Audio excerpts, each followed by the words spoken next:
Before we begin, I'd like to take a moment to talk to you about Patreon. Patreon is how you support my channel by becoming a patron. It's only $5 a month, and you will have early access to some of my podcasts and exclusive access to some of the content I'm making for Patreon only.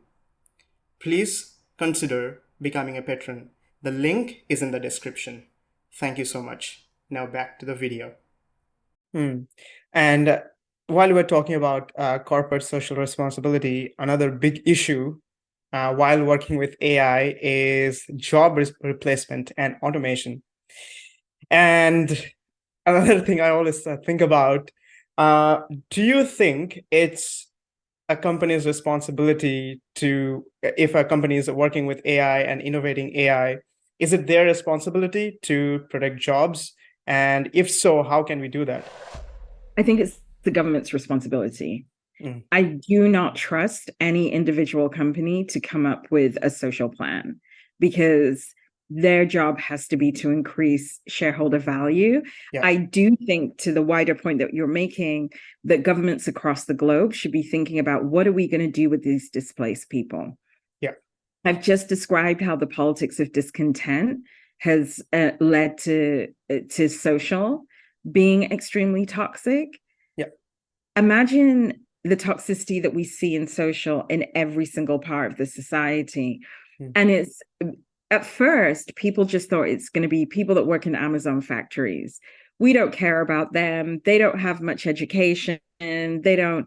Whereas now, here in the US, we have a writer's strike. Yeah. And then today, just before we came online, we're going to have an actor's strike. Oh. You know why?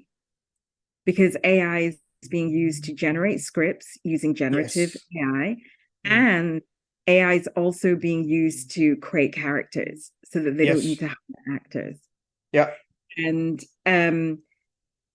when Tom Cruise strikes, I want to say Will Smith, but he's now slapped somebody, so it's a different. But when you think about when these, really big, rich, successful people start striking because their jobs, you're going to realize that doctors are under threat for this. Surgeons, do we really, really need a surgeon? If we can create an algorithm that can drive a mechanical arm to do the surgery, lawyers, actors, like when it's these white collar jobs, people are going to have an issue. And we need to be able to retrain our workforce for more jobs like the job I have, which is helping people explain how to use the technologies, look at the impact of the technologies, think about potentially alternative use cases for capitalization. People like me will work. People like you will work because people are going to want to know, what is the latest system? How do I use it? Where do I get it? But if your job isn't somehow aligned with this changeover in the economy, what are we going to do with those people? And I think governments need to think really, really hard about not just displacement, but what are the new jobs going to be created from the displacement, and how do we train towards that and educate towards that? Interesting.